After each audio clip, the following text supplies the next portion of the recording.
Hello అండి. అందరూ ఎలా ఉన్నారు? బాగున్నారా? ఈరోజు వీడియో అయితే 2 రకాల ఆకుకూరలు ఒకే వీడియోలో చూపిపోతున్నాను. 2 రకాల ఆకుకూరలు కూడా చాలా బాగుంటాయి. ఆరోగ్యానికి కూడా చాలా మంచిదన్నమాట. ఒక్కసారి మీరు కూడా ఇలా ట్రై చేయండి. గోవాకుతో చాలా బాగుంటుంది. ముందుగా అయితే గోవాకు పచ్చడి చూద్దాం. నేనైతే ఒక చిన్న కట్ట గోంగూర తీసుకొని మంచిగా ఒలుచుకొని కడిగి పక్కన పెట్టుకున్నాను. ఆ తర్వాత ఒక బాణట్లో పెట్టుకొని దాంట్లో 2-3 స్పూన్లు ఆయిల్ వేసి పప్పులు ఒక చిన్న కప్పు నిండా వేసి గోల్డెన్ కలర్ వచ్చేంత వరకు ఫ్రై చేసుకున్నాను అనమాట. సన్న మంట పెట్టి ఫ్రై చేసుకుంటే పచ్చడి చాలా టేస్ట్ ఉంటుంది. మన పప్పులు మాడేయించుకోకుండా చిమ్ములో పెట్టి వేయించుకుంటే మంచిగా ఎగుతాయి కాబట్టి టేస్ట్ అయితే చాలా బాగుంటుంది. ఒకసారి మీరు ఇలా ట్రై చేయండి. ఆ తర్వాత మనం కారం తగ్గ ఒట్టిమిరపకాయలు, 2 స్పూన్లు ధనియాలు, 2 స్పూన్లు జీలకర్ర, 1 స్పూన్ ఆవాలు, అలాగే ఒక చిన్న పిరుకుడు కరివేపాకు, 2-3 వెల్లుల్లిపాయలు వేసి మంచిగా ఫ్రై చేసుకొని ఒక ప్లేట్లో పక్కన తీసి పెట్టుకొని అదే బాణట్లో మనం గోవాకైతే ఏది కడిగి పెట్టుకున్నామో నేనైతే ఒక కట్ట తీసుకున్నాను. ఈ కట్ట వచ్చేసి మన ఇండియా డబ్బులు 150 రూపాయలు పడింది అనమాట. మాకు ఇక్కడ కువైట్లో చూడండి, పిరుకుడు ఉంటుంది అనమాట.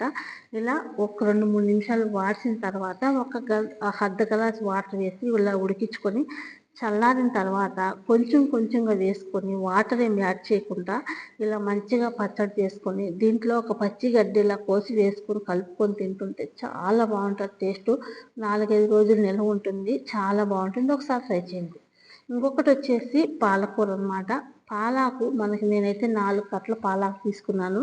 మనకి ఎంత వీలవుతుందో అంత వీలయ్యేంత వరకు సన్నగా కట్ చేసుకొని మంచిగా ఇసుక లేకుండా కడుక్కొని పక్కన పెట్టుకొని ఇంకొక బాణట్లు పెట్టుకొని దాంట్లో సరిగినంత ఆయిల్ వేసుకొని పోపు గింజలు, శనగపప్పు, ఉద్దిపప్పు, జీలకర్ర, ఆవాలు, కరివేపాకు, ఒట్టిమిరపకాయలు అన్నీ కూడా వేసుకొని ఫ్రై అయిన తర్వాత ఒక ఎర్రగడ్డ సన్నగా కట్ చేసి వేసుకొని వెల్లుల్లిపాయలు ఒక 4-5 వెల్లుల్లిపాయలు కూడా సన్నగా కట్ చేసి వేసుకొని గోల్డెన్ కలర్ వచ్చేంత వరకు ఫ్రై చేసుకోవాలి. అప్పుడే టేస్ట్ చాలా బాగుంటుంది.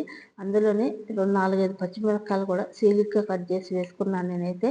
ఇప్పుడు ఈ మసాలా గోల్డెన్ కలర్ చూసాక ఇలా గోల్డెన్ కలర్ వచ్చింది. ఫ్రై అయిన తర్వాత ఏదైతే ఆకుకూర ఉందో ఆకుకూర కూడా వేసేసి మంచిగా కలుపుకొని ఒక 5 నిమిషాలు మంచిగా పాలాకని ఆ నూనెలో వాడ్చుకున్నాం. ఇలా వాడిన తర్వాత మళ్ళా కలుపుకొని మూత పెట్టి ఇంకో 2-3 నిమిషాలు మళ్ళీ కలుపుకొని ఉప్పు, పసుపు కూడా వేసుకొని మంచిగా సిమ్లో పెట్టి వాడ్చుకున్నాం. ఎందుకంటే దీంట్లో వాటర్ అదే వస్తుంది అనమాట. మనం ఎలాంటి వాటర్ యాడ్ చేయాల్సిన అవసరం లేదు, పాలాకులోనే ఉంటుంది కాబట్టి. ఇలా మంచిగా పాలాకు మగ్గిన తర్వాత ఒక మీడియం సైజు ఎర్రగా మాగిన టమోటాలు ఒక 2-3 టమోటాలు తీసుకొని సన్నగా కట్ చేసి వేసుకొని మూత మూసిపెట్టేసి వాటర్ బయటకు వచ్చేంత వరకు ఉడికించుకున్నాం. చూసారుగా ఇలా ఉడికిన తర్వాత దీంట్లోకి వెల్లుల్లి, కారం తగ్గ మిరపొడి తీసుకొని 4-5 వెల్లుల్లిపాయలు ఇలా మంచిగా తీసుకొని ముక్క కొట్టి ఇలా ఇది కూడా వేసేసి సిమ్లో పెట్టేసి మంచిగా ఉడికించుకోవాలి. పచ్చి వాసన పోయేంత వరకు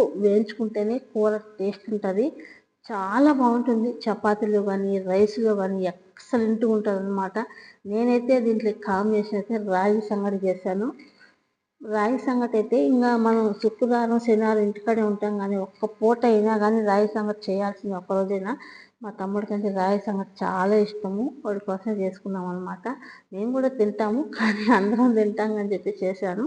చూసారుగా ఇలా ముద్దలు కూడా చేశాను అనమాట. మంచిగా ముద్దలు చేసుకొని రాగి సంగటి ఇలా ఆకుకూరలు 2 రకాల ఆకుకూరలు చేసుకొని తింటుంటే చాలా బాగుంది. మీరు ట్రై చేయండి. వీడియో ఎలా అనిపించిందో ప్లీజ్ లైక్ చేసి మన ఛానల్ సబ్స్క్రైబ్ చేసి అసలు ఆ వేడిగా పచ్చట్లోను ఆకుకూరలోను సంగటి అలా తుంచుకొని నోట్లో పెట్టుకుంటే కరిగిపోతుంది అనమాట. అంత బాగుంది.